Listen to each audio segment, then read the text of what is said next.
okay. I can minimize this. Sure it's okay. Okay,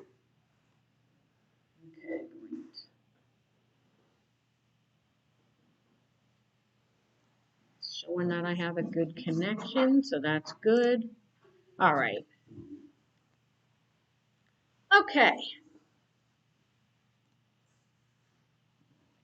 That. Great. Okay, my sound is working, and you know what? I'm going to leave my mask off just so that, I mean, the acoustics in here are pretty bad, but it's even worse when I have a mask on for anybody to hear on this. So I just want to say this is Kim Cesaretti from the Ocean County Artists Guild. I think we're in, what, session 3 of beginner watercolor class. We had a week off last week. What I'm going to do is I'm just going to do a quick summary of what we've done so far. So that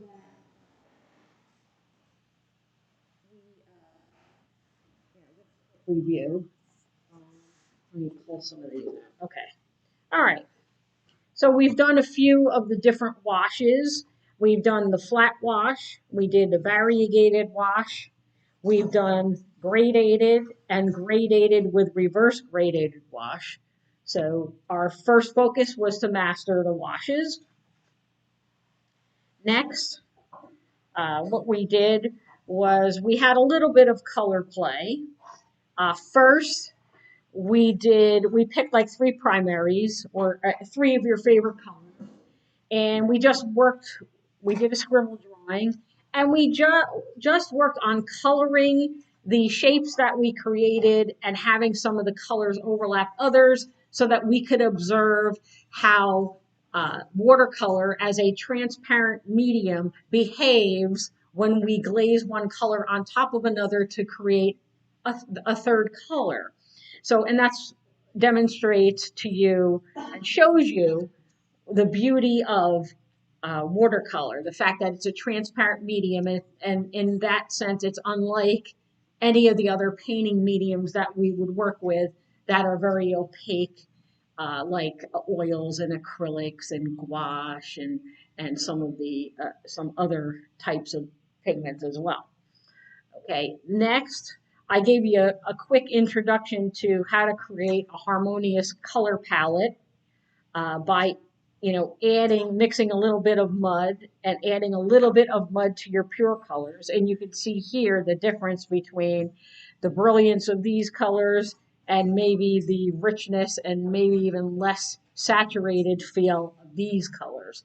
So what we have learned essentially is how to handle the beginnings of how to handle the water in watercolor. And then here we added to our skill set by learning how to do some basic color mixing and what happens when we mix, the primary and secondary colors together.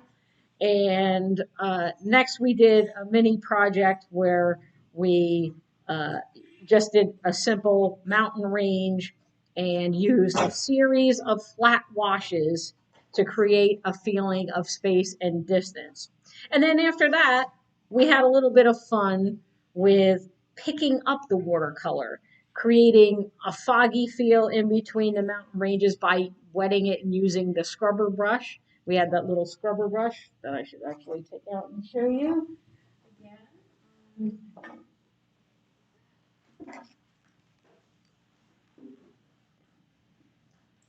Use this scrubber brush. It says it right on there, I think. It should. Maybe it doesn't.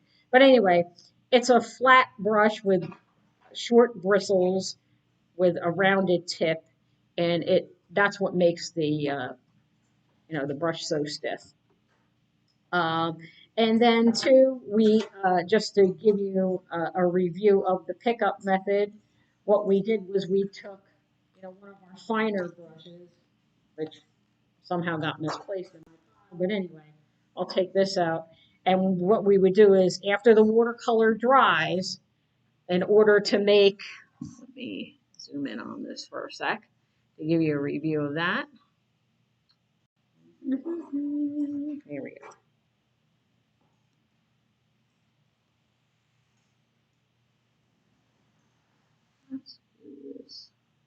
Oh, that's a little bit too much. Move it around. Okay. All right, here we go. All right. Okay, so here what we did was on the dry watercolor, we used just a wet brush and we made, you know, a trunk and some branches. And then you, after you wet it, you wait 10 seconds, count to 10, and then we took a towel or a rag, whatever you have handy, and then you blot it, and then a little, and that's how you can easily pick up some of the watercolor uh, to create some of those beautiful lines. And then what I did was I went up here on, you know, even in this shape here, and I did the same process with the dark, you know, it shows up better with the darker color. What we also discussed was that the lifting methods work better with colors that are more granular than staining. Okay, some of the staining colors you see would be some of your yellows and your reds. Those are typically staining colors, so you might have a more difficult time lifting them. So that's something that you'll learn through experience. But you know, knowing which colors you can lift and which colors you can't will give you a better idea of how to plan a painting, you know, when you're deciding on what colors to use and what kinds of either resists or lifting methods to use. So again, so that's great.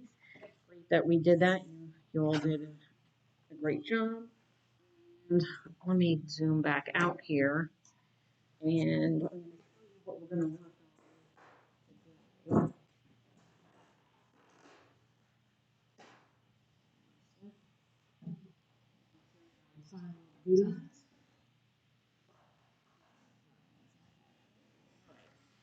So what we have done is we've done variegated washes. You know, you've done the gradated, reverse gradated. But what's nice is to, okay, so let's put this in a real picture because it's, you know, it can be really, really beautiful to use. And then I have some method here down the background where I use, you know, like a slatting technique just to put in some like an abstraction, blurred out feeling of brush underneath.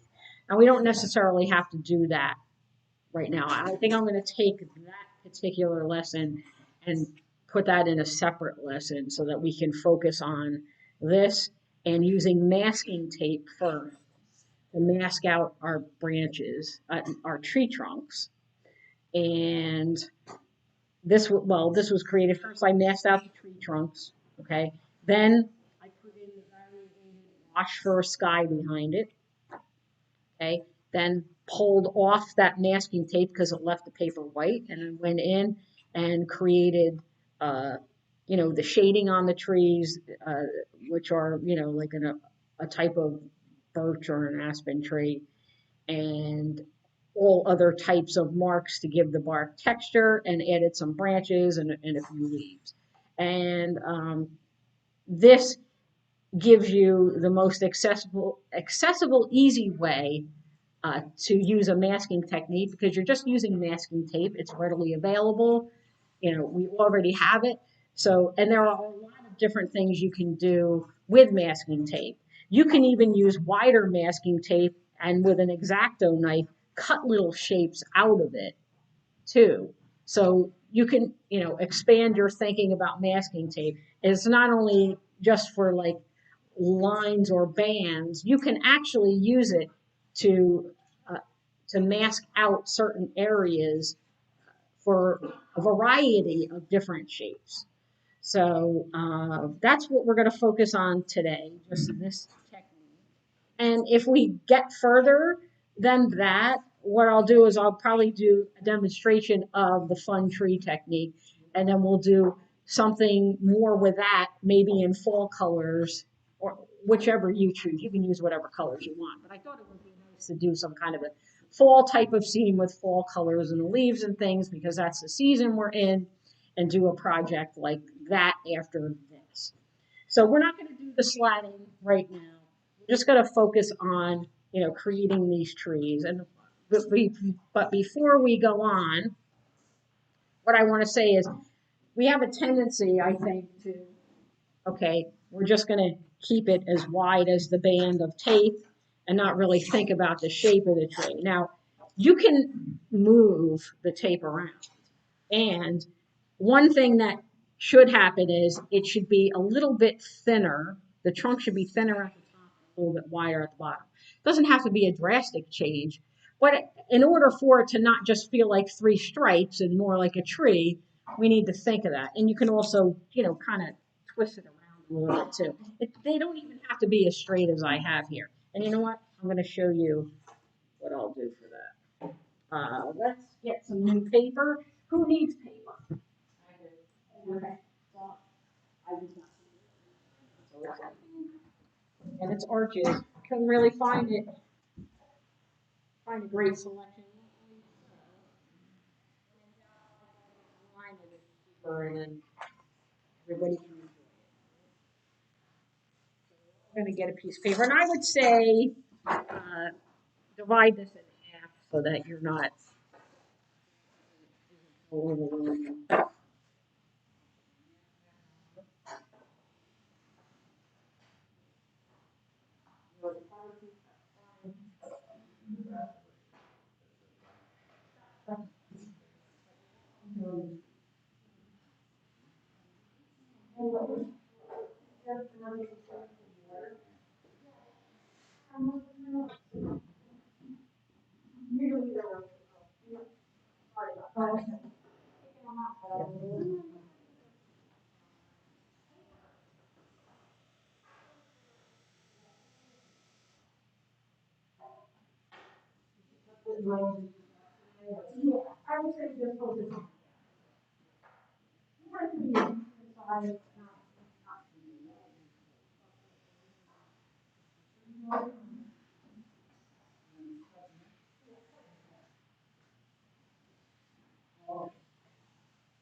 Does everybody have tape? I know I gave everybody tape. Does anybody need tape? Is anybody without tape? All right. Okie dokie. Okay, so let's see.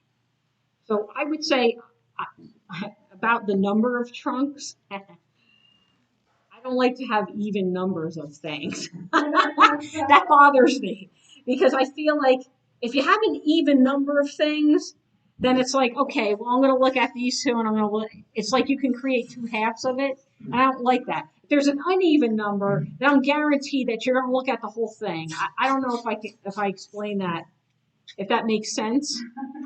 It's my personal sense of, I don't know. But I just think it makes for a more interesting composition. Whenever there's even amounts of things, I feel like it's so boring. Like,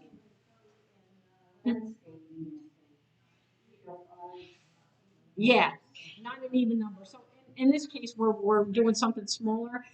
That's why I have three because I didn't want to just put two. So and they could be different sizes. Like quite frankly, like these sizes are a little bit even to me. Like I like that I switched it around and it was a quick demo. But really, I would like one to maybe look a little bit smaller than the others to make it look more in the distance, just to give the variety in space, even though it spans across the whole of the paper. So,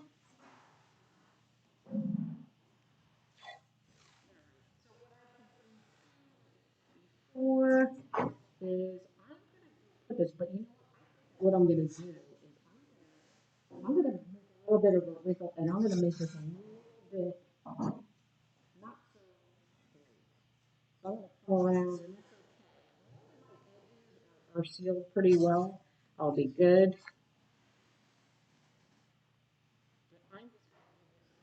Variation. It's not so, like I said, not so regular.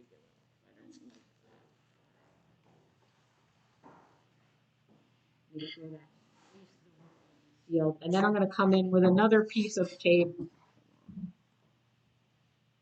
another piece of tape so that I can make that trunk at the bottom a little bit larger, a little bit wider.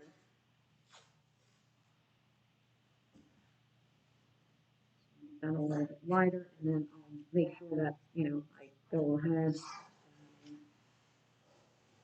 make sure that it, you know,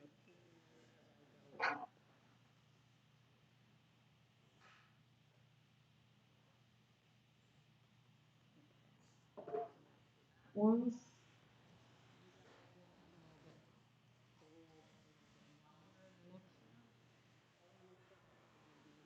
sealed, right. So make one that's wider in the front here.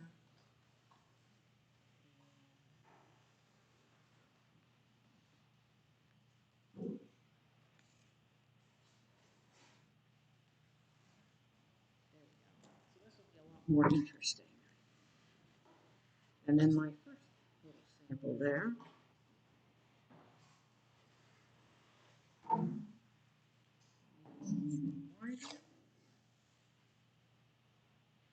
Now I don't want the, I'm not going to have the edges.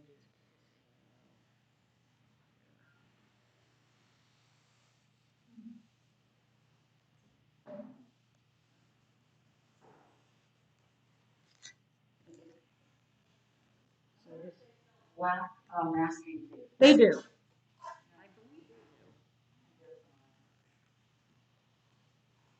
I have blue. I mean, sometimes I probably should have used blue so you could see it. They have blue. I've seen blue. I've seen yellow. I've seen green. Pink? Oh, pink. Oh, that's cool. I think I've seen pink before.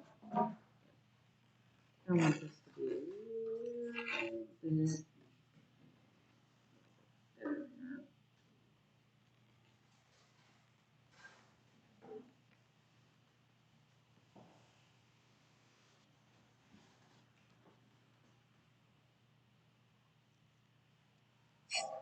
Okay, and then I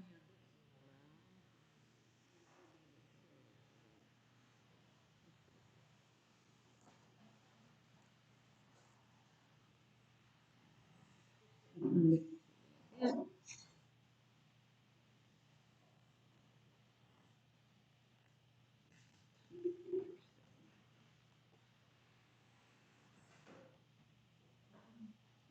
I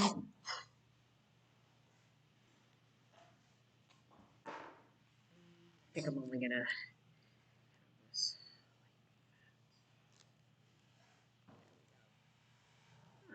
make sure the edges on either side are sealed pretty well, even though I twisted it and turned it, and there's some wrinkles on the edge. That might come back to bite me.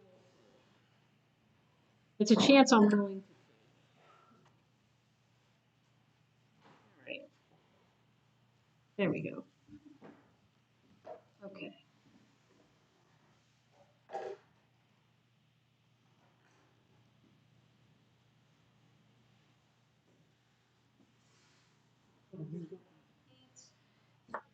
Okay, so what I want is for this, I'm going to use all, you know, the variegated wash. So I'm going to make sure I have make sure my paints are mixed, the three colors that I want to use. You can pick whatever three colors you want. You might only just want to use two colors. That's fine. What I'll do. Now for this one, we do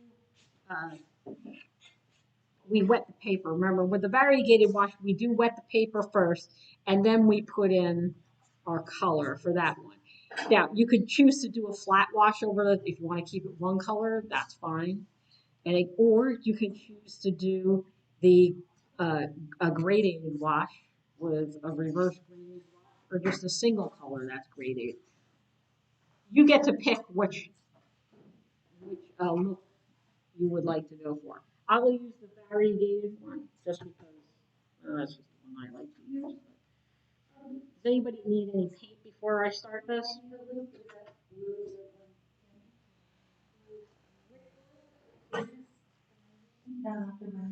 Maureen or Cobalt?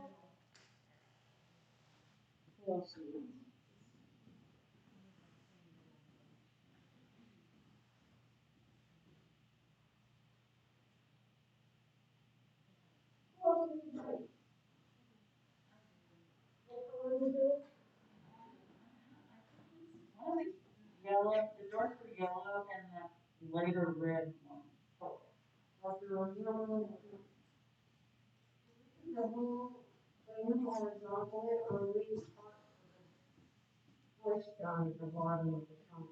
We're not going to do any bushes in this one, like I had in that sample. We're going to do bushes in a different.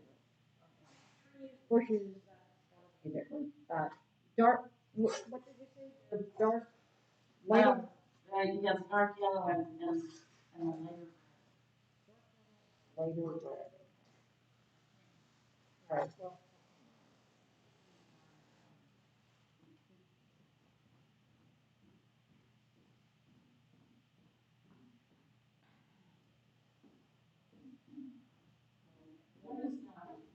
Well, this is yellow.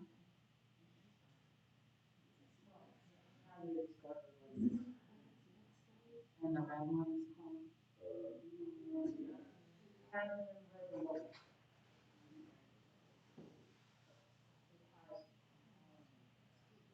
Yeah.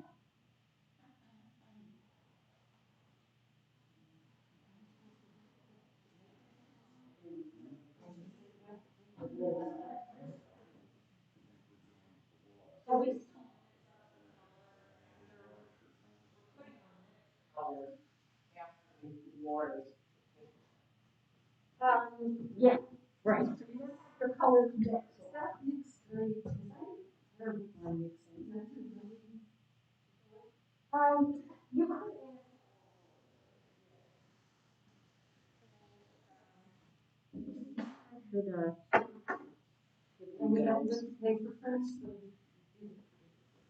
You could should if you're going to use a variegated wash, then you want to wet the paper first.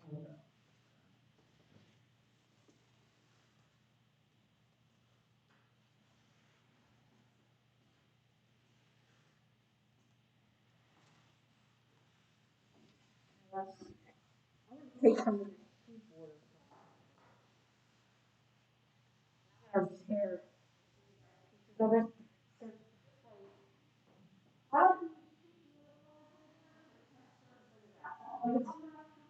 if I have the right concentration of color, I'll do it on a paper. That's not so good, right?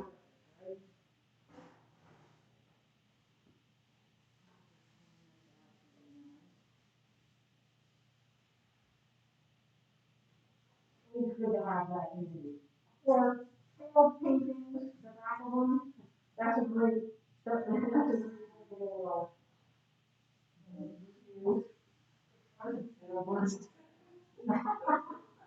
you know what you can do with failed paintings? What? If they're big enough, you can make gift boxes, or gift bags out of them. I always look at some of these big artists do that. That's a cool idea.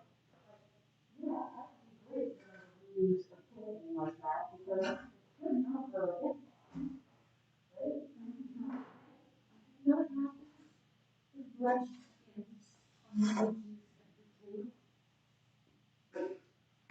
Okay.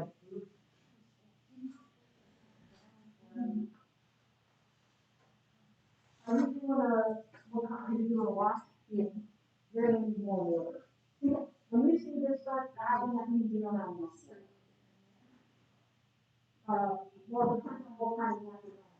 You want gradated one? If you're gonna do a gradated one, I would take through this, mix it up a little bit in there, and then do it. Every time.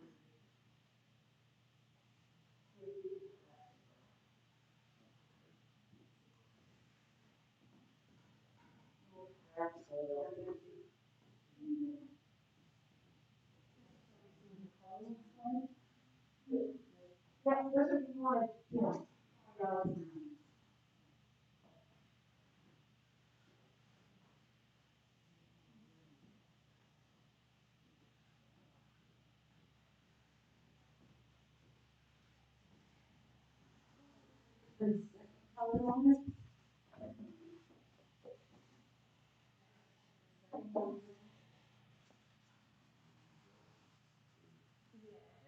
Reverse gradated, keep going until you get to the bottom, then you wait for that to dry, and then you do the second color. Yep.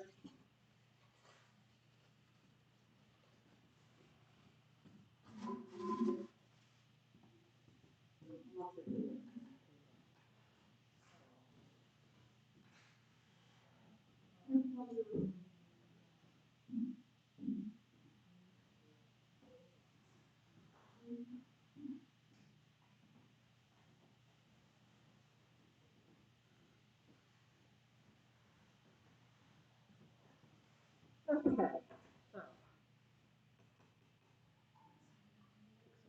Blue.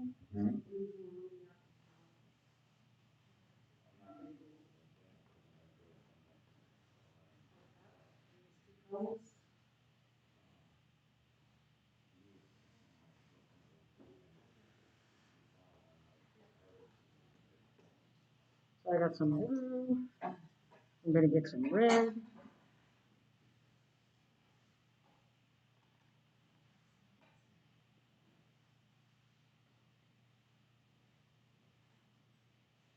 And yellow. Yeah, a little bit of that got it. That's right. Okay. Okay, so now I created mud in my water already.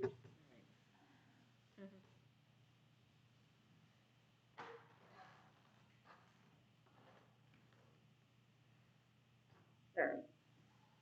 Okay, so I'm gonna go ahead and let this whole thing. I have to be fast though because this is a lot of ground to cover, so in this case I probably could just spritz it.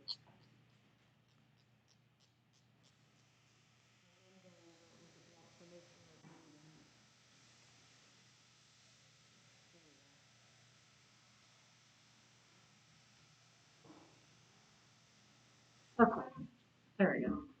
All right, so let's see. What?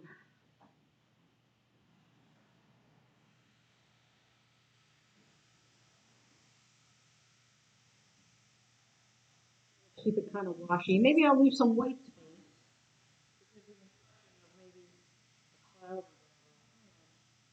Take a look at that. And I'll put some of this in here. Red.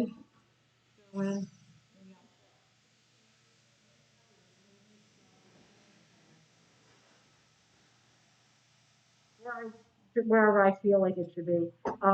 Yeah, I'm just kind of just being pretty random. I just want a general overall feel of, okay, it's darker at the top and lighter at the bottom, you know, to give it some space and like more of like either, you know, sunrise, sunset type of feel where, you know, you have those warmer colors on the bottom and the cooler colors on the top. So that's kind of just what I'm going for here. But what I do like to do sometimes is like I put some of the red up on top, just a little bit of it, because, you know, just for a little bit more interest. It's not all samey. I don't like, see, like, that kind, I don't really like stripy looking things. So maybe I'll get some more yellow up here to break it up a little. I'm just being a little random. And I kind of like the way that looks. In the paper with a brush. I kind of place the color on. I plop some in other places, just, so that I could get, pull colors through other places. And it's pretty wet, so what I might do here is, maybe I'll just roll it around a little bit, see what happens there.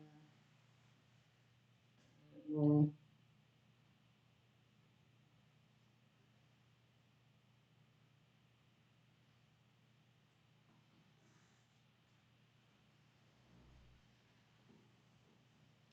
And I think I'm going to wipe off the excess on the tape so that it doesn't roll back.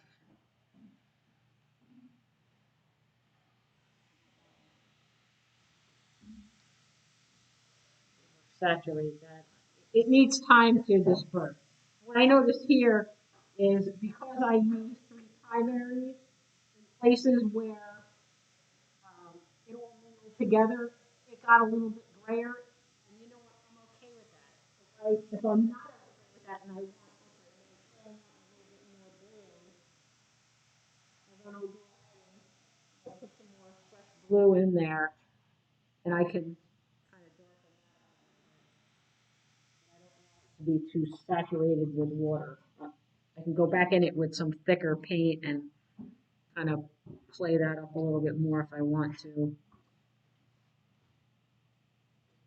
But I kind of like the look of it, so I don't really like put too much of that blue in there. I like that it's a little bit more grayed out and not as intense. So I think I'm just going to roll that around a little bit to help that. The excess if it dribbles down, and again, depending on what wash you're going to put the tape underneath to help it use gravity to let it flow back down a little bit.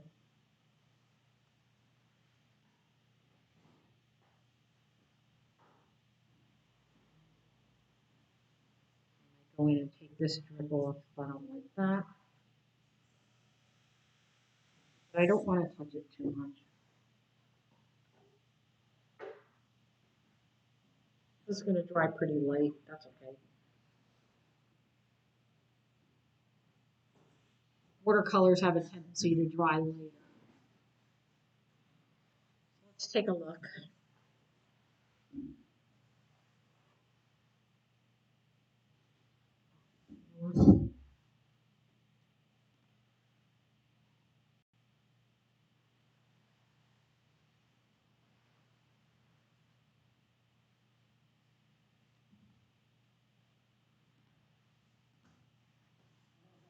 Hmm?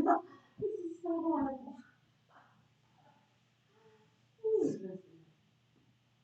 Um, to, that first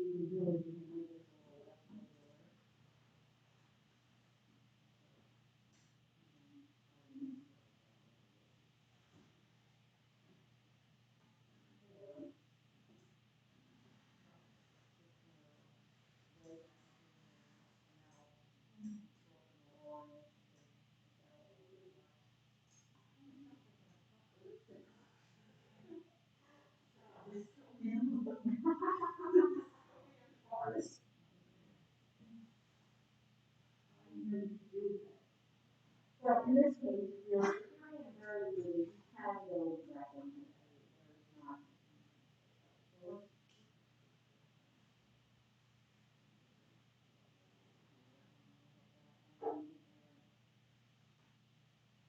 So there is some time that we have that we can go in.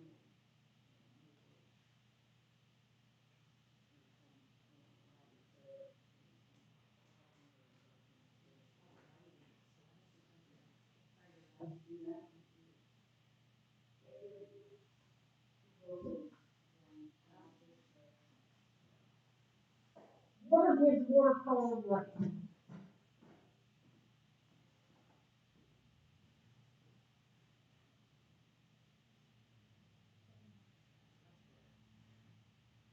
Yeah, come down to the bottom. You know?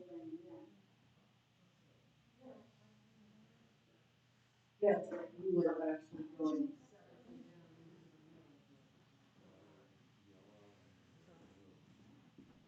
I thought you should have lost. Um,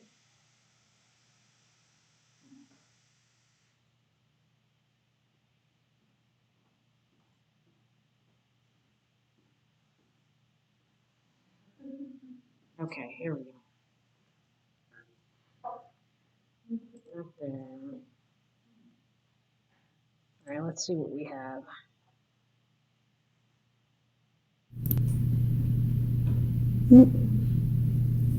All right.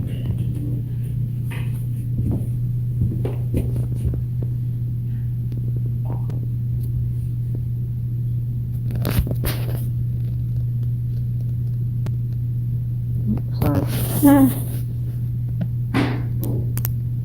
Oh, okay. Here we go. Let's take a look. Yeah, so that's a lot of interesting color in there. Yeah. Okay, so I see here with yours that this is, a little bit, it's a little bit better of a transition than what you had before. So it's a little less stripy. So if you want to make it even less stripy, you can put, add some of the other colors into some of the other stripes. Let's see. Oh, that's a nice soft Mine are pastel. not as deep as this other lady's. Is that okay?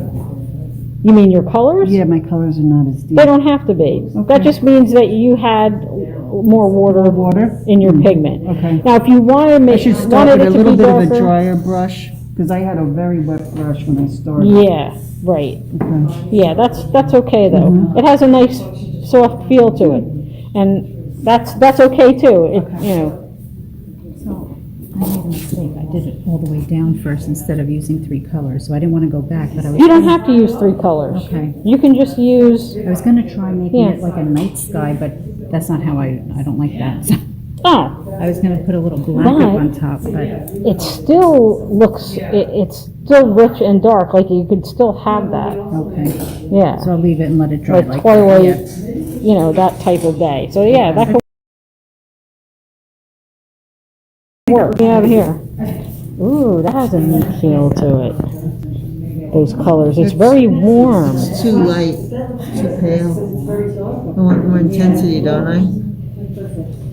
I don't know. Do you? I don't know, do I? I don't think. I don't always think feel you like have to there's- go I there. always feel like there's just not enough there. It all depends on what your goal is. If you like to have, those types of colors, deeper colors, then go for it. But I think that this is very interesting, and I think it's different, and I like the feel of it. And I like the way you taped off a branch too. That's cool too. That you use the tape for that, because you could do that, but we weren't gonna focus on that. Oh, nice feel to those branches. Now, we don't want to rip off the tape until it's not, we don't want to rip off the tape until it's dry enough that it's not going to fall back in to that area. See, what I was saying, it almost looks like yours. I don't know whether yours is smaller, that you kind of went down like this, whereas I thought we were going right across. No. So you have 2 different effects. Yeah, well, with the variegated wash, you're not going back and forth. You're just putting the different colors in different Yeah. areas where you want it. Well, no, that's what I'm Yeah. saying, but again, yours almost looked like you just kind of went down. I don't know that that's what you did, but that's what it looked like. Oh, You see yeah, what no, I'm, it you just see what I'm ended saying? up, Yeah, it ended that's up what I'm like saying, that, yeah. but yeah, that not necessarily what, okay, so that's good too. This is the part I like. Oh, yeah, the blooms. You see Blooms that? are nice. Oh man, I love that. Yeah. I didn't do it on purpose. Yeah, but you know what? That's a perfect example of how, things, letting the watercolor do its thing. Mhm. And that's the beauty of it because, It bleeds up there. yeah, That's pretty cool. yep, yeah. Blooms can be really nice. Some people get really uncomfortable with that, but in a lot of ways, they can really add to the beauty of the watercolor painting. That's cool. I love the shapes of your trunks. You have 4 trunks. I did 4. You have, okay. Well, that's all right. Oh, neat. Okay, nice, Ruth. Mine, the more I work it, the worse I make it. Don't worry about it. Okay. Don't worry about it. And Yeah. I had already made these kissing because I thought they were maybe birch trees and they grow in a clump. Oh, they can grow together like that. That's okay. They're not really kissing. Sometimes there's a double trunk, right? Make a double trunk tree. All right. Is that ready to pick up yet, you think? Or still too wet? It's a little wet. I would wipe the tape off with a paper towel first. Yeah. If it's like really, really soaking wet, I would not do that. I wouldn't take it off yet. I mean, mine's pretty wet, but maybe I'll just take it off anyway. I'm going to switch over. Okay. All right. So let's see. So you see, I have this on the bottom. I don't really want that to happen. Well,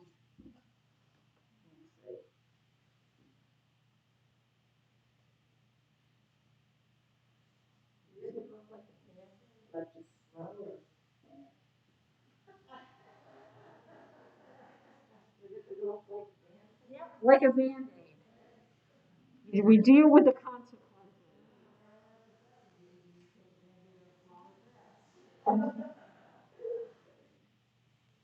All right, so maybe I'm taking this off a little prematurely, but I think I'm okay.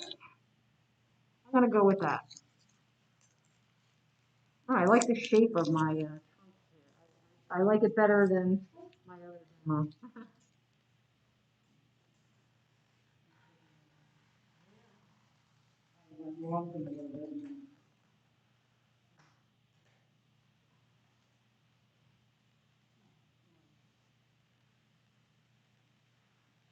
Thicker trunk. Cool.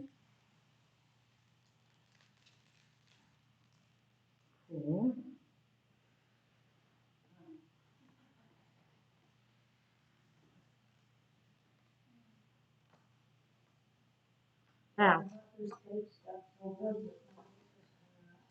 So now. Oh, you know what? One tip is dryer. It'll soften the glue up so that it doesn't rip the paper.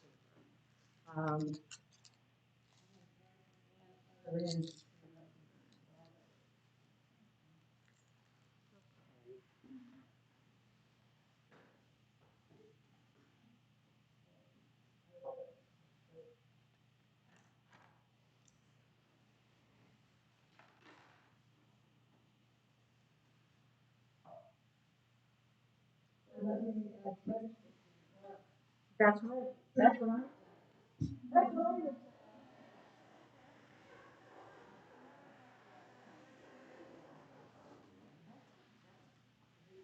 So I'm gonna go.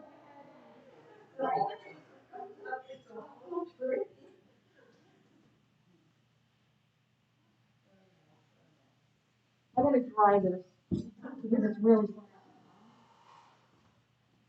and yeah,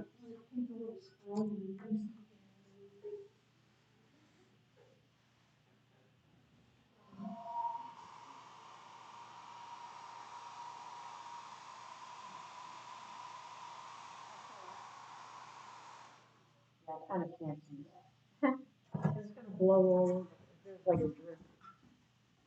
I think I'm just gonna take the paper towel and get the excess that way. I'll sop it up with a brush. There we go.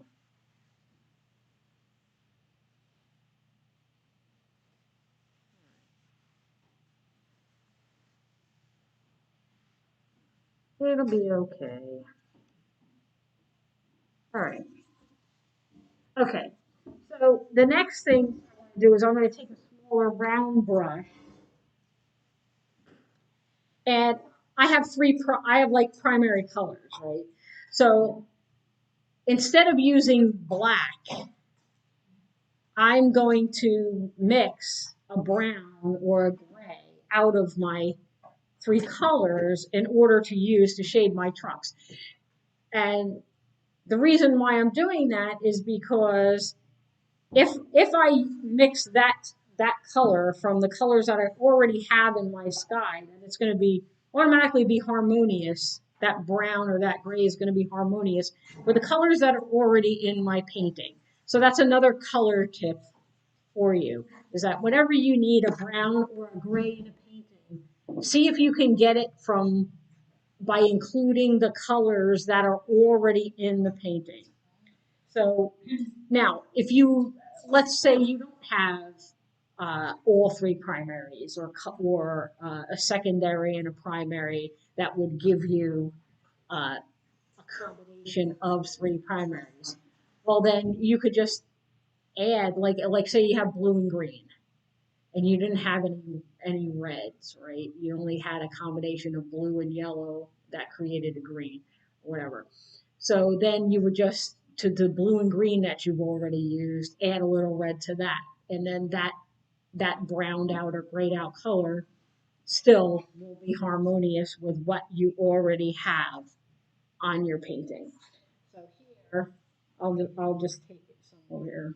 I'll take some blue. Maybe I'll take some of the pure blue.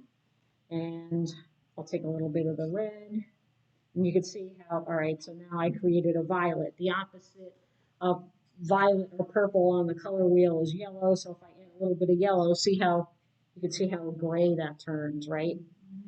And that's like the perfect, I can make it a little bit cooler if I want to.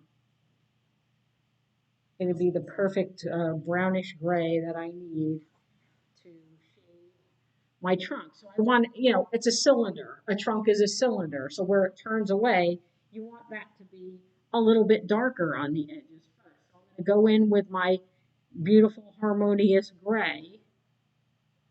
I'm going to go in and just shade both sides of my trunk with that. Now, I could wet the whole trunk first. I could wet the whole trunk first and then put it in. So here, let's try that. Or I could do it in sections as I go down because it's a pretty long trunk. Okay, so now I wetted it, and now along the edge I'll just dab a little bit on and just let that flow. And this way it creates a nice blend. See, this creates a nice blend where it's already wet here, and it'll just flow. And I won't, make an effort. I'll just let it happen. If I need more paint, I'll just mix a little bit more. And I can continue down either side. Now after this, I'm sorry, what? A blue and red or gray. I put yellow in it. Yep. Okay, so I'm going to go down the rest.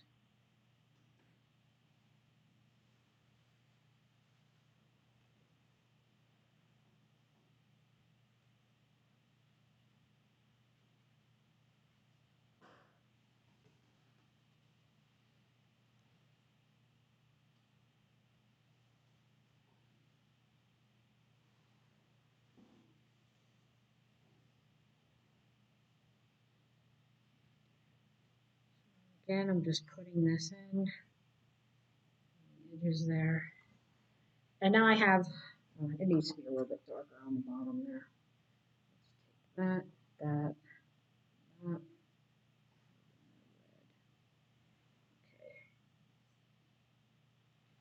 This way you could see it better.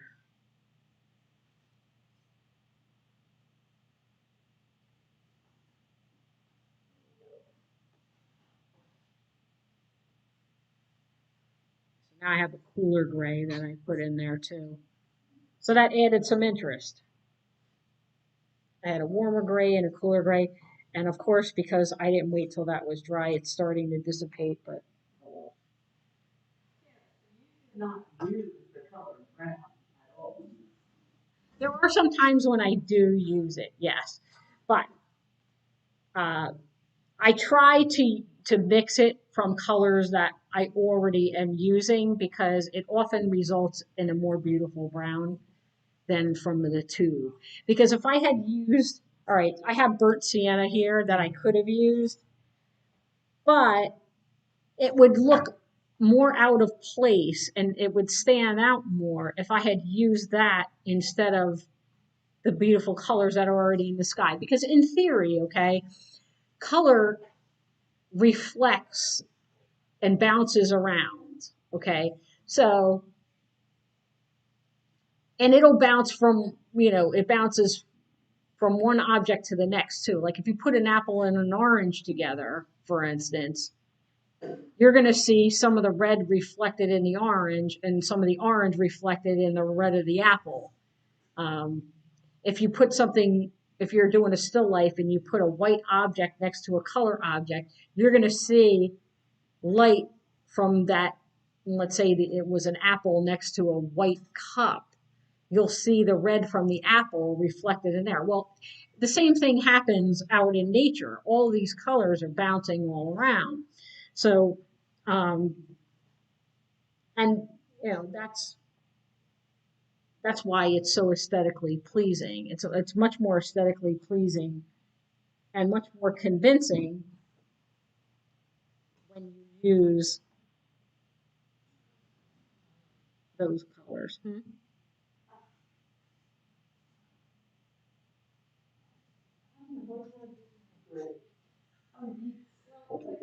What? Right. And all of those, but that's okay because all of those are considered what are called chromatic grays. Like here, I have a brown gray and I have a cooler bluer gray. And I've included both of them and it just makes it more interesting. So play around with the ratios of, those primaries that you're using and you can come up with a beautiful variety of grays that you can use. See, and in this trunk, it's a lot cooler. See, this one's a lot grayer than the one next to it. You know what? It makes it so much more interesting. If I use the same flat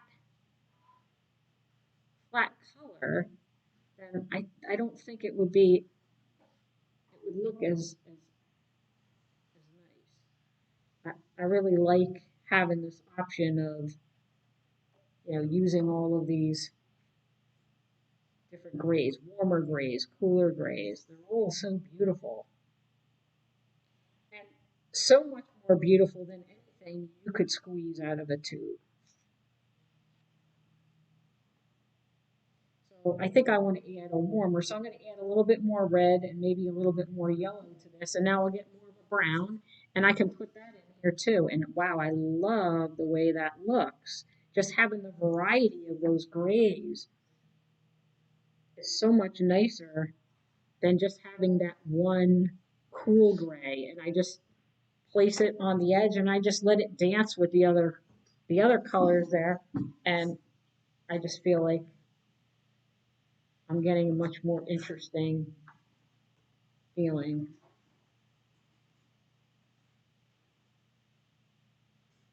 When you're talking, you make your own black or you use your own black? The answer to that is it depends. Sometimes, because the ivory black that that comes out of the tube reflects a lot of blue, it makes when you mix it with yellow, it makes some really beautiful muted greens that you might see in the winter time. And the same is true when I'm using acrylics or oils. I will often do that with ivory black. Um, Mix it with a yellow beautiful, beautiful grayed out greens. Actually, you guys, oh, you know what? We should experiment with that. After this, on like maybe on your scrap piece of paper, I would love for you guys to take some of the black that's in your palette, mix it with one of the yellows, and just test it out and see what you get out of that because that could be really, really useful green. I typically hate greens that are in the tube. I always love to mix the greens instead. They come out so much more natural looking.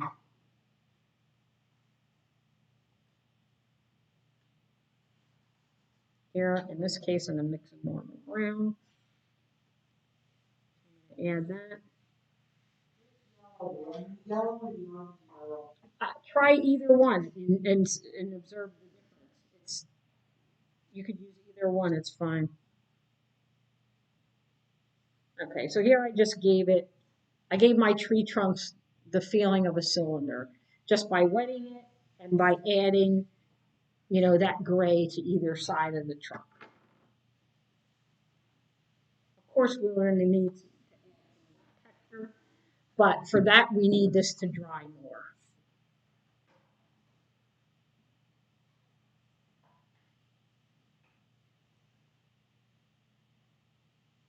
So while that's drying, here, let me do this little demo here. Let's take this RB black and take some of that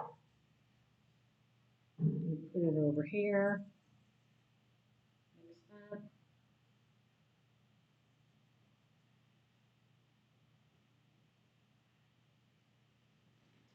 Look at this paper. So I got black right here, and now I'm going to I'm going to take some of this LED and I'm going to mix some of that on the edge here with the black, and it looks like a little bit olivey, doesn't it? So look at that. Wow, that looks so nice. And that's the black and the yellow. That's a beautiful color, right? So I'm going to take it again, and this time I'm going to use the lemony yellow, which is either cad yellow light or cadmium yellow lemon. A little bit more black mixed over there. And I'm going to take some of this lemony yellow over here. And let's mix that on the edge here with the black. And oh, so now I get a cooler. I get a cooler green here. The cooler yellow that reflected more green created, I'm going to bring this around so that you can see it better because it doesn't really do it justice on the screen. And then you get this really, really warm green tone from the cad yellow deep.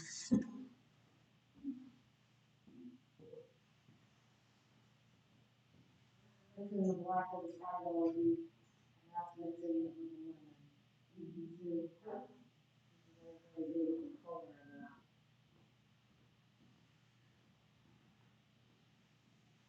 So this is the cad yellow lemon, and that's the cad yellow deep.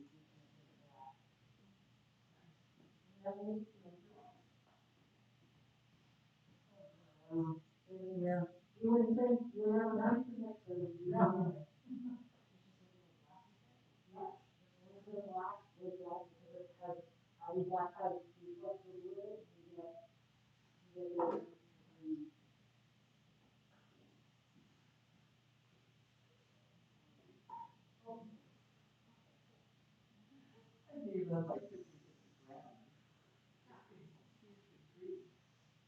I think it needs a softer transition. I think that the whole trunk may need to be a little bit wet so that it will just kind of flow from the edge and into the.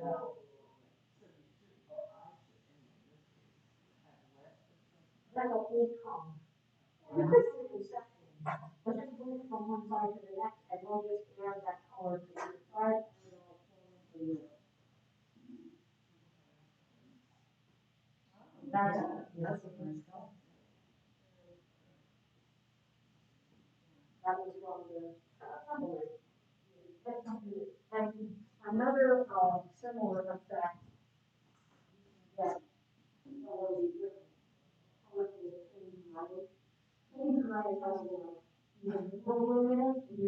it also results in some really beautiful, unique elements and yellows. I really love that combination. So, look at my door. The paper being pulled up.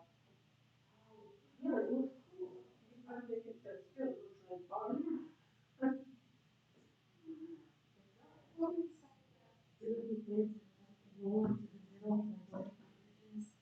Well, it's running the whole trunk. That's like, yeah. This is what from one side to the next. If I add color here and I add color here, it'll go. Even though you're dark, I don't know if it's the same.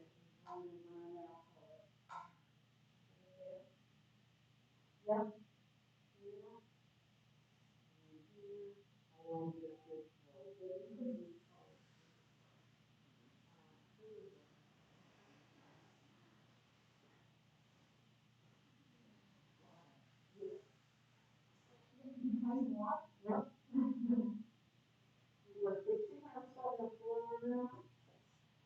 And it kind of happens on its own. So you'll get a nice one without having to look at it. So whatever method you use,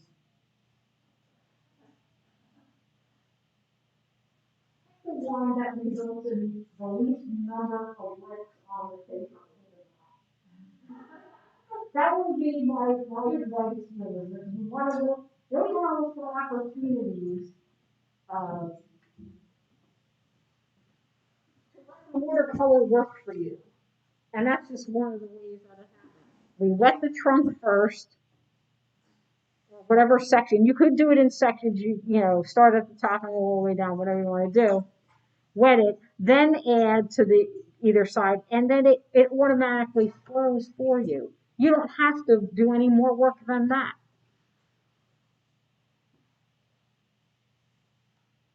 Now, if you want to practice that more, you could just physically draw some other trunks to try to master that technique. Because that's really, that it's so helpful to be able to do that. And I just love the effect of that.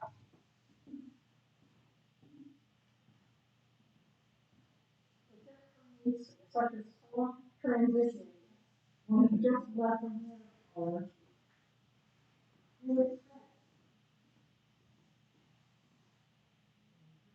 let it, add the color to either side, and just let it flow. That's it.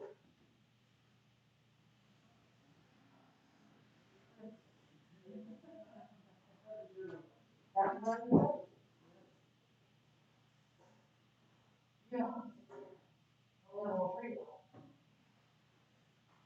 Yeah. Yeah. That's it. A little more texture. Well, we're going to add more texture to us in a second.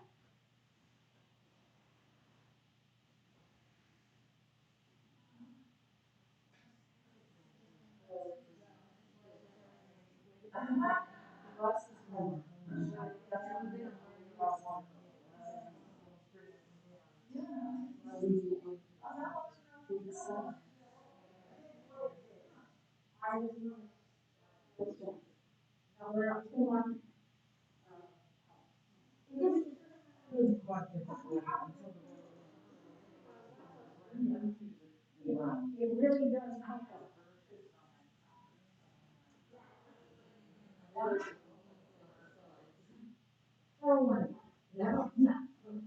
I mean, you could pick it up a little bit if you want, but I wouldn't worry about it. All right. What? Huh? What's going on?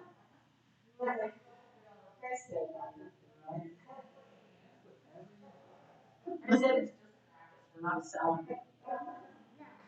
It takes time to learn something new. It does take, it takes practice. It's very, watercolor, you know, it's not easy, you know, but you can learn how to do it. And the biggest obstacle is, it is mindset mostly, really. And just being patient with yourself and knowing that's okay if you don't get it right the first time. Because it takes time to get a feel for it and to learn how how the watercolor behaves and how to manipulate it to so that it works for you without it getting stale. Manipulate it. Yeah. Yeah. um, okay. So here we go. So now I want to mix. I was using a softer gray, but now I want it to be more concentrated. So I'm going to use some more concentrated paint, and I'm going to try to mix something that's close to a black, but very, very deep and dark. So my paint's going to be pretty thick for this. And you know what? Red is such a strong color. I keep forgetting that sometimes. See, I took a little bit of red, and look how red that got. So I'm going to add a little bit more of the blue. And I'm going to have to go in and add some of the yellow and try some of this, and that's going to really gray it out because it became violet with the purple. It became violet with the blue and the red. But now I need to really gray it out. And now see, if I use too much yellow, what happens is it gets a little bit too brown. So I want it to be cooler. So I'm going to go back in with the blue. Oh, see, now it's getting grayer. It's getting a little blacker there. Are we going from brown to black? Close to a black, but if it's brown, that's okay. Something dark.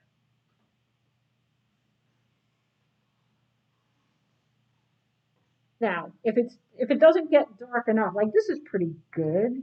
This is a pretty seems to be pretty dark to me. But, all right. So you have.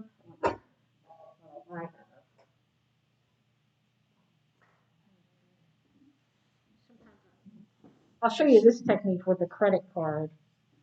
Like I could dip my credit card in here, and if I want to add some texture to it, I dip it in, and then I go to the edge, and then I come in, and you can, and that's just using an old credit card. So this is a fun way to add texture. And I'm kind of using like a scooper because I want because you got to remember, it's the cylinder shape. So you don't want to go a straight line across. You want to curve it a little bit. Okay. And then well, I'm going to go in here. Here, I'll do both sides. So it's great to use, some non-traditional tools to help create different effects.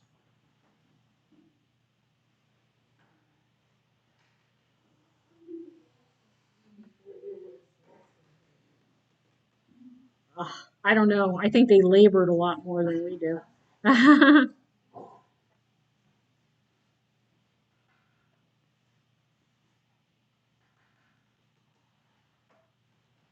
You could also use cardboard. You could use, some of this, the watercolor paper is pretty thick, so you can even use an edge of that.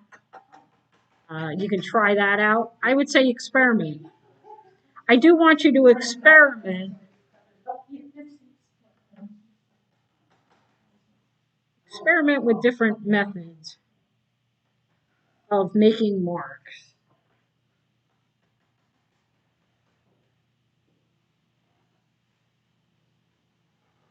So, yeah, you could think of this too as, okay,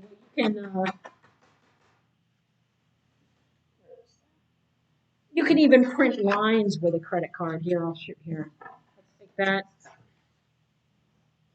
I can make a line without having to sit there with a skinny brush. If I dip this edge in, I can print a line easy like that, like rigging on a boat or anything like that too.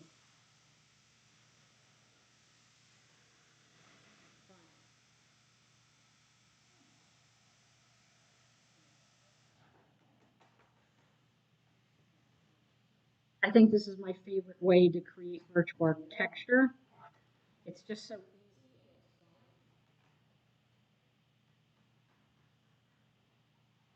And I just love that,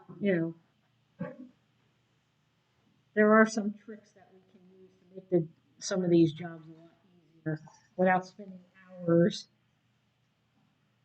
trying to get a particular texture.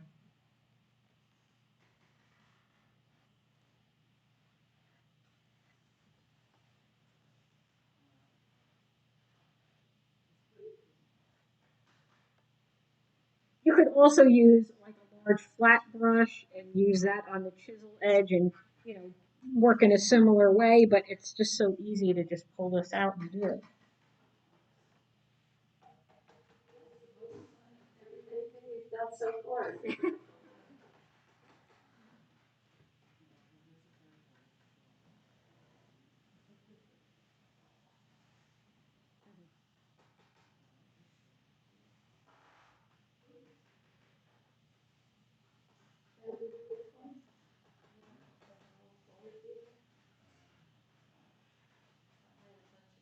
Actually, I have an extra one that needs one.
I learned this from Pauline, who used to teach here years ago.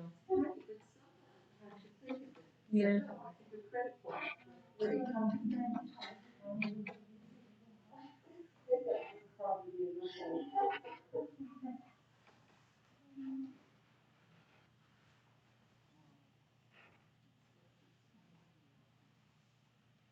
Yeah, it's pretty cool.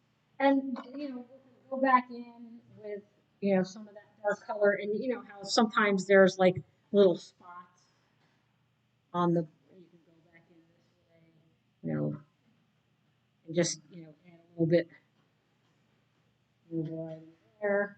Maybe I want to mix a little bit more blue in when I do that to make it a little bit more of a cooler feel, and I can. Yeah, you can still go back in with a brush and pull out certain things. Add more variety to your and depth to the bark. It just adds so much more depth to this.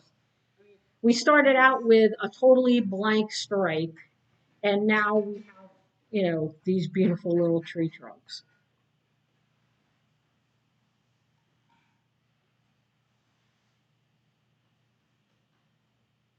you could also take, you know, we have that thick paint. Take the side of the brush, and you could do what's called scumbling.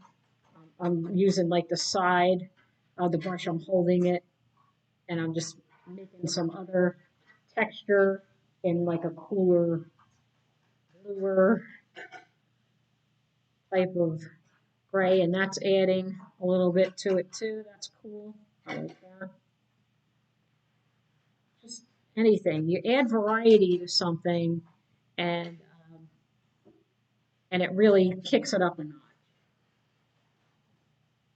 You know, because the credit card thing, maybe there is a lot of variety with that, but in some ways it might seem a little samey. So you know, we add a little bit of variety to that too, and it's just a little bit of dry brushing. Oh, and the one thing I didn't do is we didn't mask out any branches. Let's see if we can. I'm gonna see if I can pull one out, pull something out. See, this is gonna be dye. This will be the test.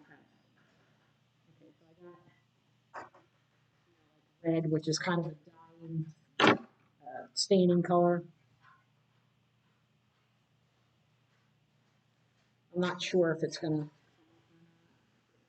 but let's take a look. Let's try this. Nope, it doesn't.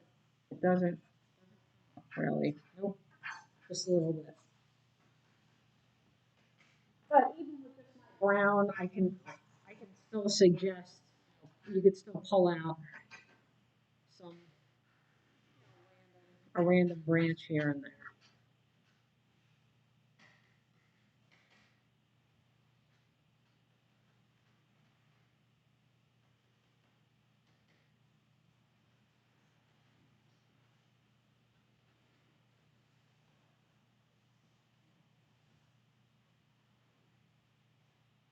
Just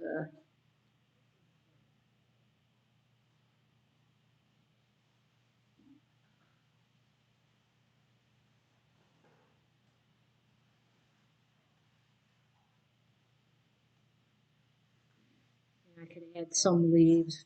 You could add some leaves if you want. I'm just using the gray to make some of these branches.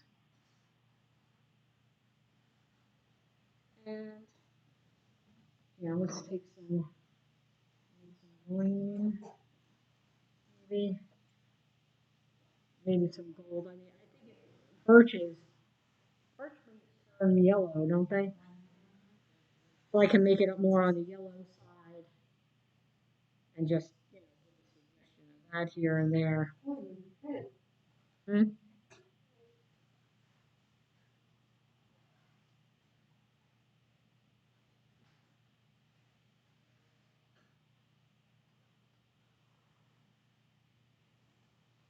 And that could be it.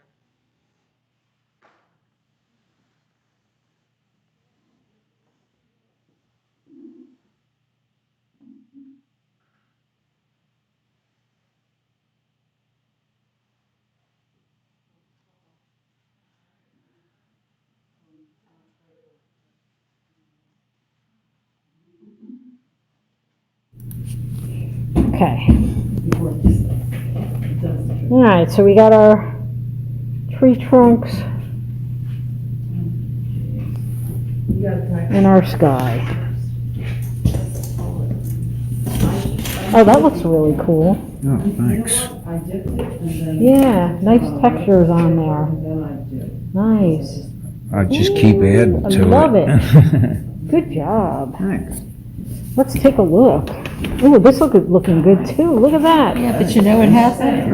I love that. Where that, it was too wet, and so I didn't That's get okay long. though. But that's beautiful. The variety in that.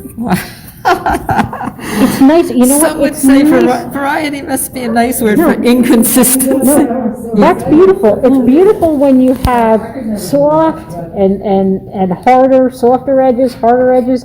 That really adds to the beauty of it. Great, thank you. But Yeah. it's purely, No, that's okay. That's perfect. That's great. let's see, what do we got here? It's like a zebra. Okay, all right, so let me set this up here. And Well, no, I don't think you. where's your color? Yeah, that thing works. All right. All right, so I'm going to take some of this. All right. Hold it. Oh, wait. Oh. No, I think it's, hold on. Maybe I didn't get enough on there. Hold on. Okay. There. Well, that might have been a little bit too much. Hold on a second there. Changing that. Yeah.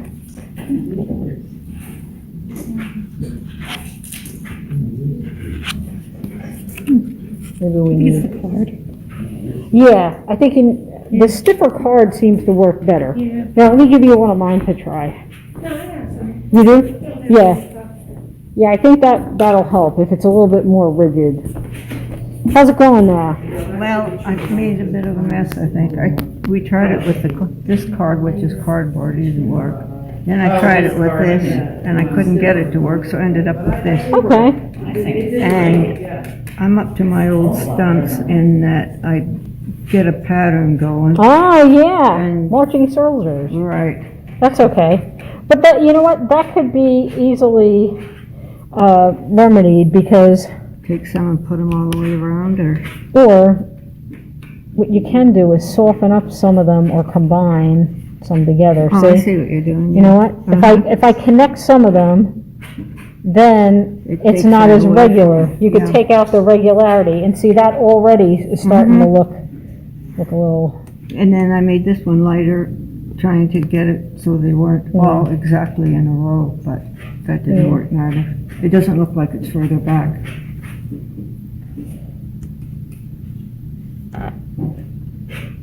I think maybe because of its size. If it were yeah. smaller, it would look like it was farther away. But that's okay. So it just needs a little adjustment. You gotta tweak it. Okay, so I like the way we're getting more texture in here. Well, yeah, I borrowed a credit card. Oh, okay. Yeah. Now, the other thing I showed you guys too was like, oh, that's a little bit too wet. But if you use a drier brush, that kind of like you can get some texture like this too. Oh, yeah. See that? I do. Yeah. This is nice. It's bold and graphic. Yeah. Cartoonish. Yes. Yeah. So and the reason why it feels that way is because of the hard edges. Exactly. If it was blended more, and actually, if you wanted to. Yeah, I do. All right. Oh, sorry.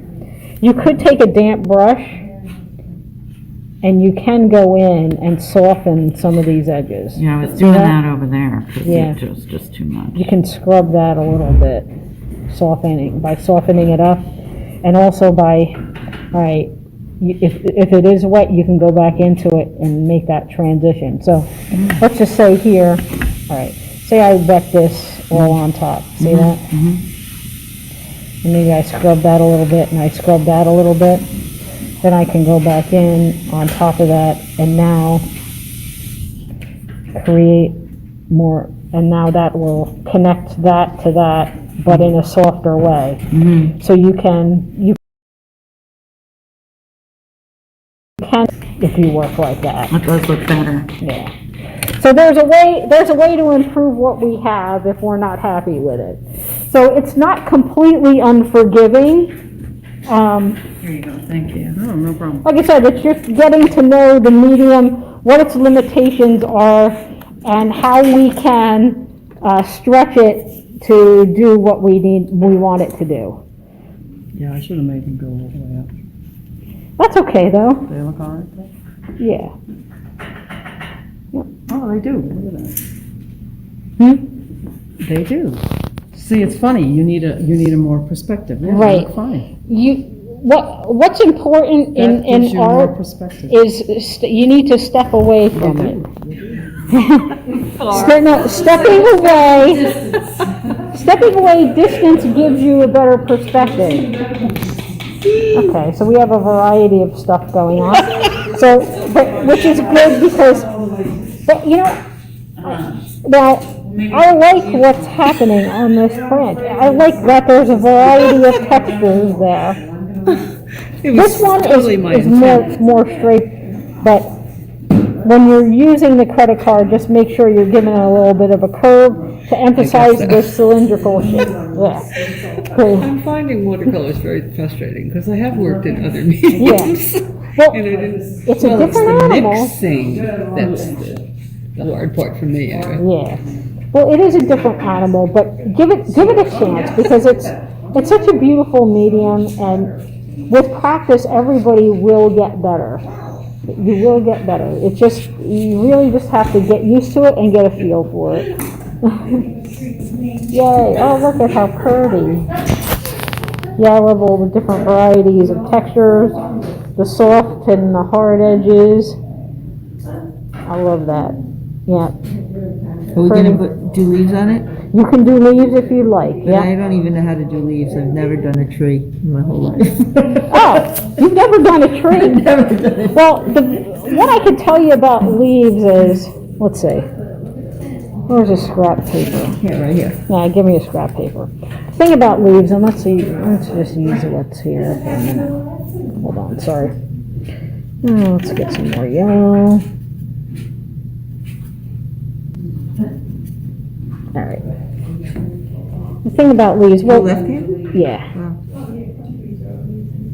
I would say you just want to leave them pretty abstract, I would say. But the thing is you don't always want to go in the same direction with leaves. I need thicker paint. Hold on. Sorry. See, I have the biggest problem I have with watercolors is getting any depth whatsoever in color. Okay. I think I just use too much water or something. I don't know. Yeah, definitely that would be, yeah, you would definitely want to use less water. More paint, less water, yeah, thicker paint. But with leaves, you want to make sure that, you know, when you're painting any kind of tree, like different, you know, the direction so that it doesn't look contrived. Yeah, let's get some blue over here. Good, thank you. There we go. There you go. All right, there we go. All right, so then we have this green, and we can add, but, you know, you want a variety of color, variety of texture, variety of marks. But where do you even put it in relationship to a branch? Well, it has to be coming off of a smaller. Yeah, like, I mean, so I have to create, like, you can't just put it around this branch, you have to actually Right. connect it then. So I would take, you know, you would take some of your, in your case, okay, like say that's the side of a larger trunk, and then we would just create, And then just do doodads around it.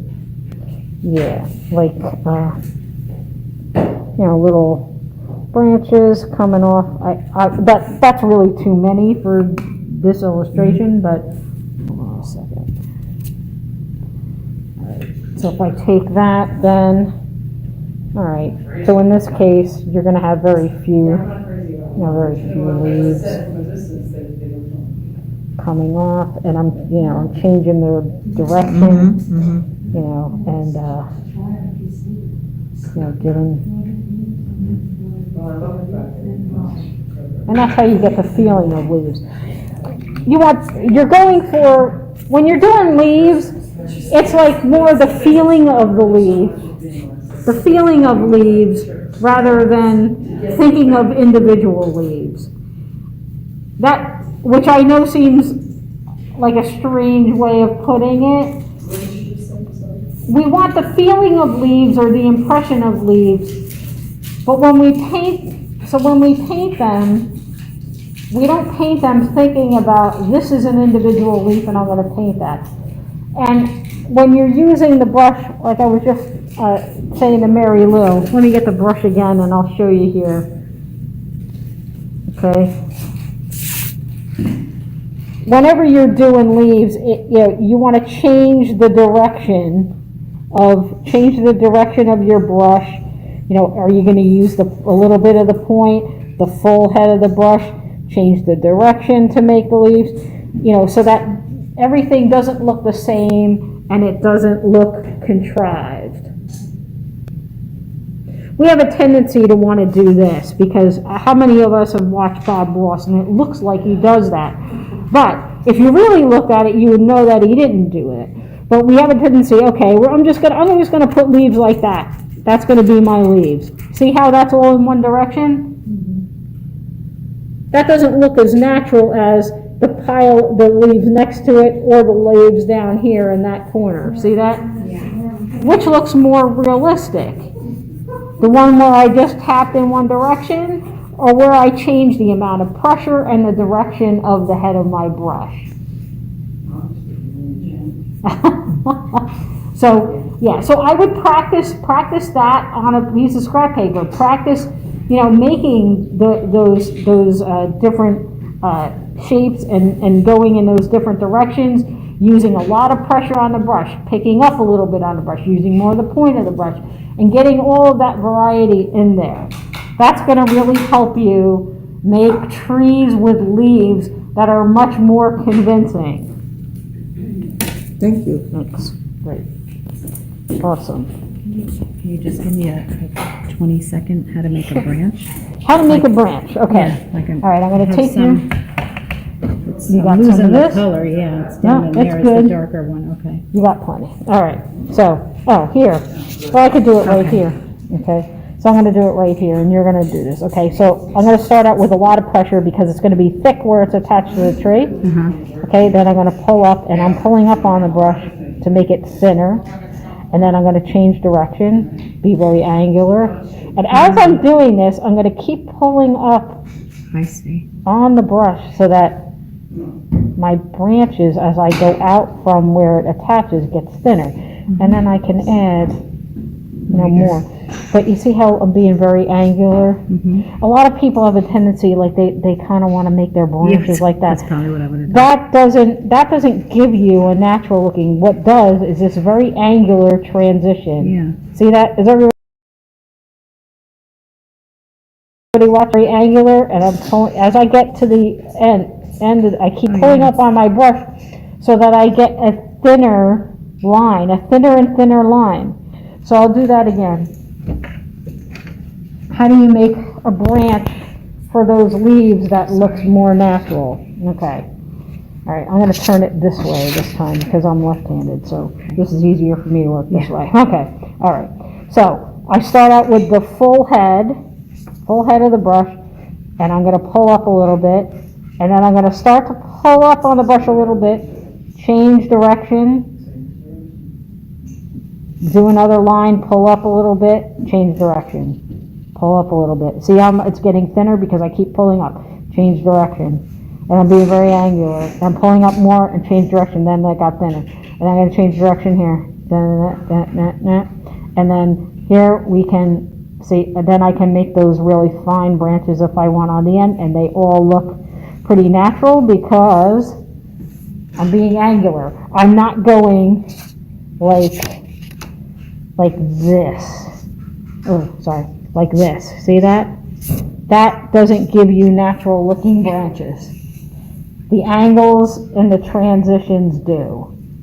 Sorry, I'm doing this while I'm holding my phone, so yeah. So there you go. Great, thank you very much. So practice that on a piece of scrap paper if you want to before you try it, or you could just go for it, whatever you want. This is just practice anyway. Look how delicate and, oh, nice style. Wow, yeah, you definitely have, wow, look at how lacy and delicate that looks. See, I love the way everybody has their own style and how that shows. Like your personality really shows through the watercolor. Watercolor is a great medium for that. You can be bold with it, you could be soft with it. There are so many different options with the watercolor. Tried to do one of those, but it didn't work. Good job. Yeah.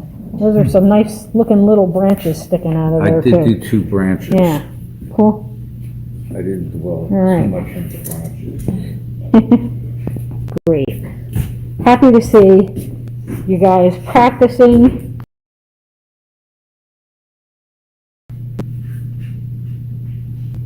making the most.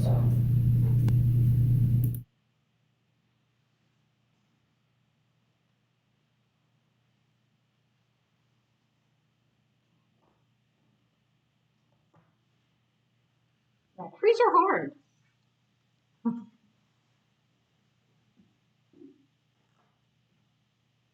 But almost always just remember to do, try to go for the impression of something. And, kind of, because we have a tendency to get stuck in the weeds on things. Oh my God, I have to do all of this in order for this to look good or look real. And sometimes things feel more real when we don't. Most of the time, less is more. You don't paint every individual. Totally not. And when it comes to trees that, have, like an oak tree, like in the summertime or even in the fall, again, that has like a full head of leaves on it. Look at that tree as a whole and not the individual parts of it and treat it more as a whole shape or a series of shapes within the overall shape of that tree. So the next time, what we're going to do is we're going to have some fun with a more really free and loose technique to create material. And that's going to be these are credit card was sponsored for dark. Oh boy, there are real tree that's right. Well, you don't.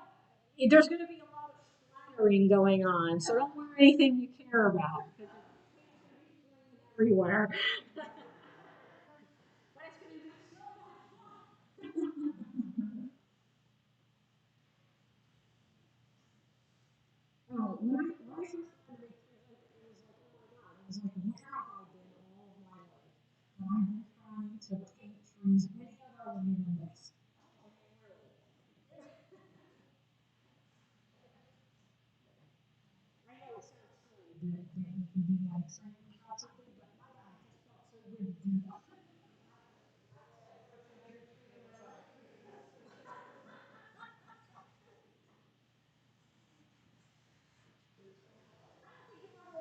Once you try to say you have to go and want painting as a tree anymore.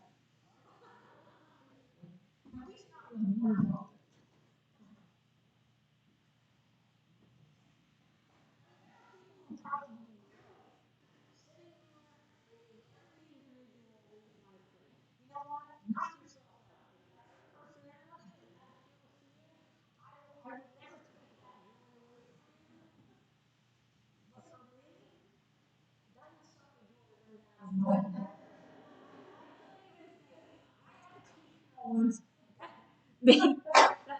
That wanted me to negative paint blades of grass in watercolor. I thought that I was going to lose my mind. I was like, never again. I mean, the painting came out great. I ended up donating it for like kind of art auction, but I will never paint that again, ever. I will never paint grass like that again. I didn't even want to be reminded of that. Ever.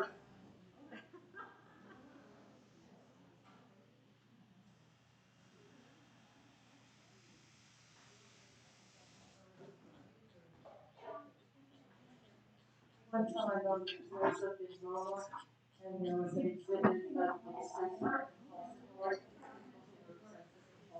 Oh, yeah? there was like pieces of rock, like we covered in stuff.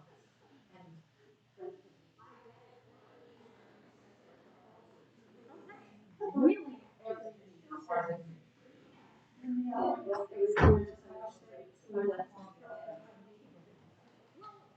What was it? The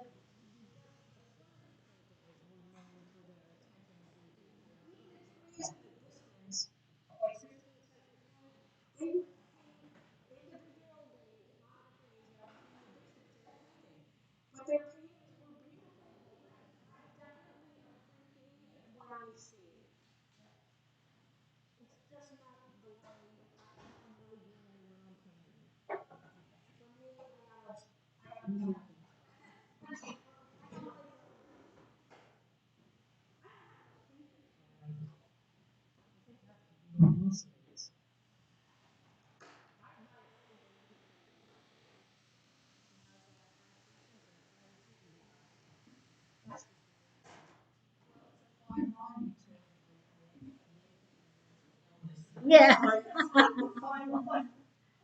Well, yeah, I guess, yeah.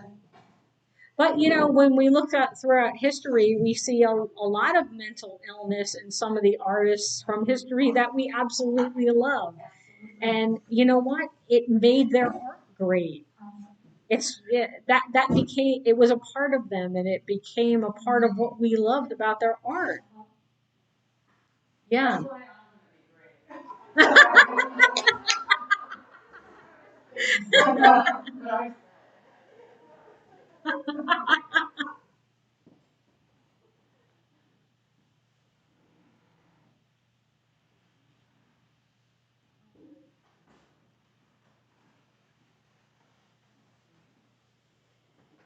And now let's see. What I might do too is I might actually work from a reference next time, loosely though, because I don't want you guys to be tied necessarily to a reference all the time. But you should have the experience of using a reference, but you know, kind of like using it more for inspiration than I'm going to copy it. We're not going to be going there with this. It's just for the, you know, how can I use this fun technique to give an impression of this beautiful scene? Okay? Yeah.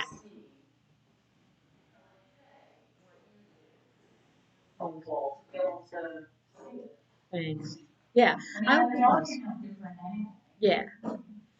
What I encourage you to do though is practice this again. Like practice this on your own and improve, take what you've learned, improve on it because really it's the repetition and, the practice that is going to make it better.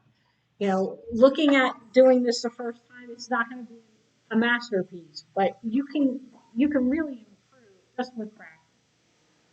There was a lot of different things in this little exercise that we went, that we did today. A lot of useful techniques in just one little project.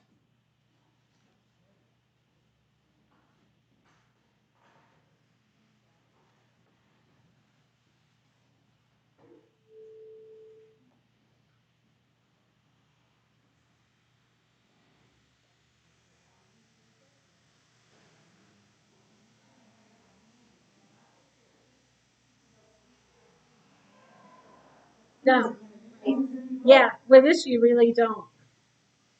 Yeah, it's amazing.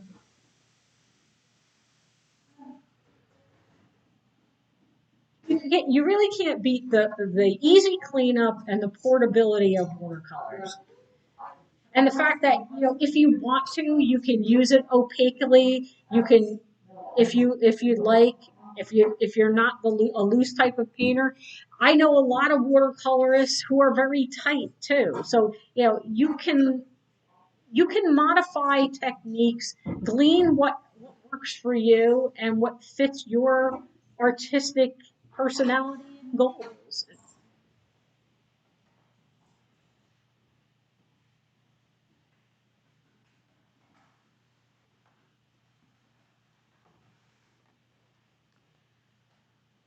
So we're